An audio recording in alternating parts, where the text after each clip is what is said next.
परिषद के तत्वाधान में इस संविधान दिवस 26 नवंबर को जो मनाया जा रहा है, उसमें पधारे हुए हमारे राष्ट्रीय लीडर भंवरलाल जी, नामा साहब और भी मंच साहब से अतिथिगण, सभी जगह से पधारे हुए मेरे साथियों, माताओं और बहनों, सबको सावड़ाराम वीर गुरुओं की तरफ से जय भीम, जय जवाहर। साथियों, 75 साल सोचने पे हम लोग मजबूर हैं। क्या हालत थी 75 साल पहले हमारे लोगों के, और 75 साल के बाद में भी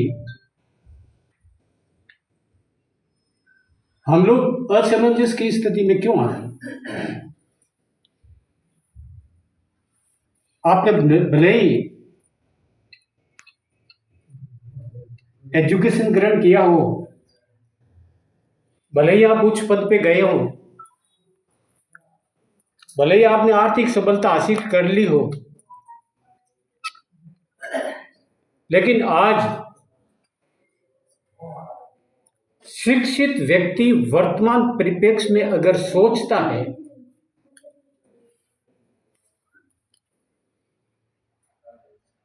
तो उसके पैरों तले जमीन खिसक जाती है।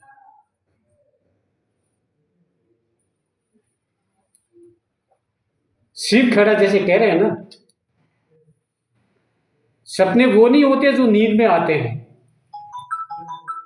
सपने तो वो होते हैं जो आपकी नींद को उड़ा जाते हैं। और जो चिंतन मनन करने वाले लोग हैं, उनकी नींद वर्तमान में जो स्थिति और दांपेच जो चल रहे हैं, उसको देख के उनकी जब नींद उड़ जाती है और उनको अपना मिशन पे पहुंचने के बीच में जो पृथ्वी से औजर सा नजर आता है, उसे उनकी नींद उड़ जाती है।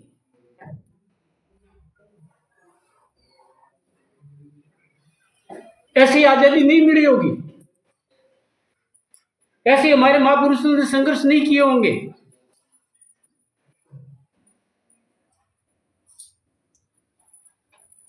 जब उनके पास में एजुकेशन था ही नहीं। पढ़िए आप संत कबीर के बारे में, कितने पढ़े लिखे थे। पढ़िए आप रैदास के बारे में, वो पढ़े लिखे कितने थे। क्या एजुकेशन था उस समय?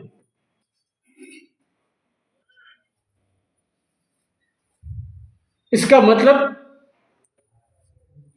साफ स्पष्ट शब्दों में है कि सलाह के 100 शब्दों से ज्यादा अनुभव की एक ठोकर ज्यादा मायने रखती है। संविधान, क्या तात्पर्य है संविधान से?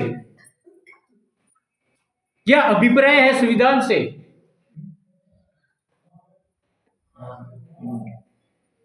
संविधान का क्या मतलब है? साथियों, संविधान से अभिप्राय मूल रूप से अगर देखा जाए तो संविधान से मतलब होता है आपका सरकारी ढांचा क्या,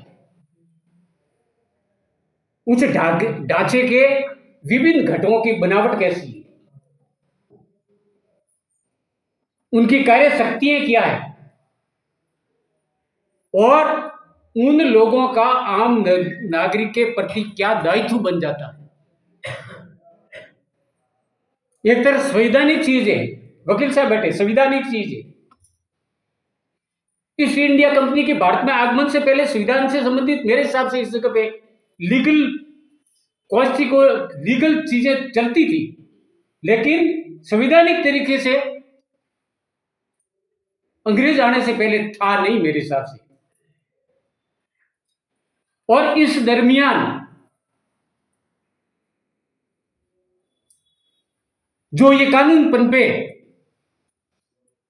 आज भी अखबार में एक स्पष्ट शब्दों में आया इसी को लेकर के, संविधान दिवस को लेकर के, कि संवैधानिक क्षेत्र से अगर आपको इंसानियत को मिटा दो, हटा दो, जैसे अभी भंवरलाल जी बोल रहे थे, सर्वोपरि एजुकेशन है। क्या है? हम भी जानते थे, पढ़ाई बड़ी है।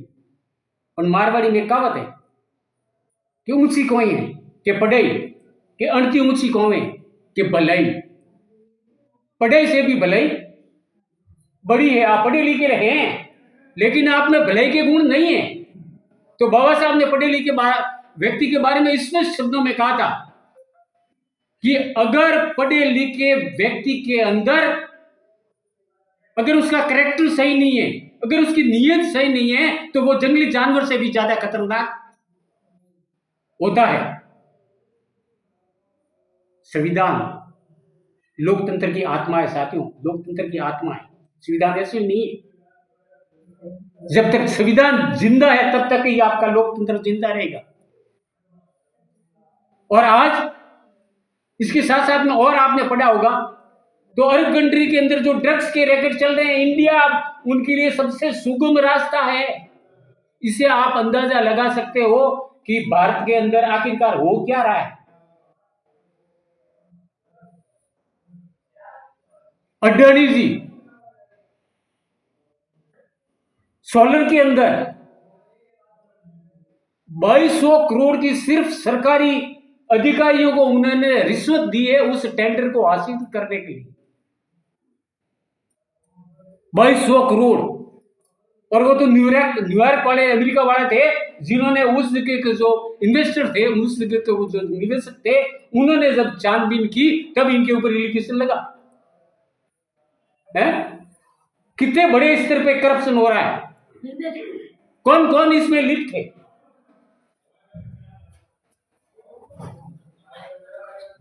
हो क्या रहा है?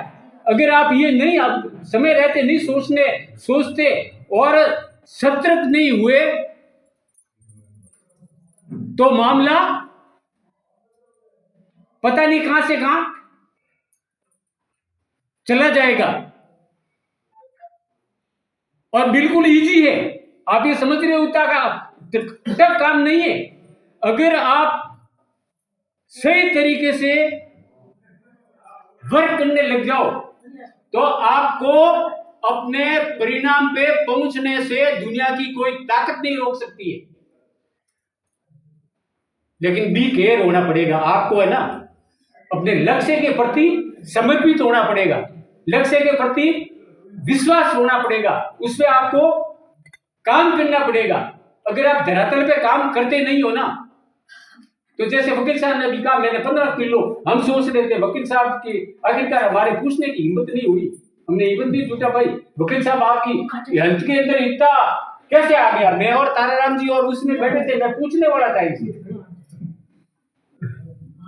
लेकिन भंवरलाल जी जो की मेहरबानी से बालेश्वर के ये भंवरलाल जी और इन्होंने जो अपना संक्षिप्त परिचय जो आप लोगों को दिया।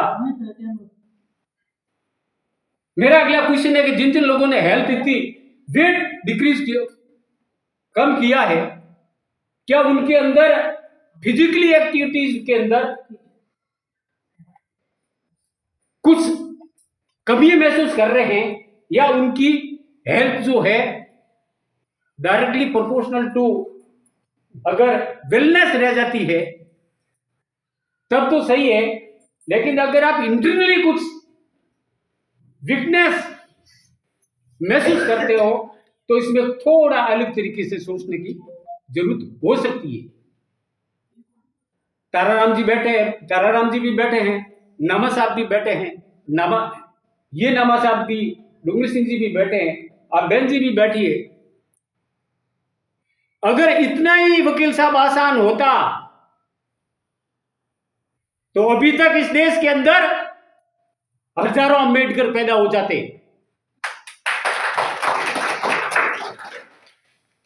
हम सोच रहे हैं, आपने बोला कि हम टुकड़ों में बट गए, आप बट गए हो या लोग बांटने में सफल हो गए।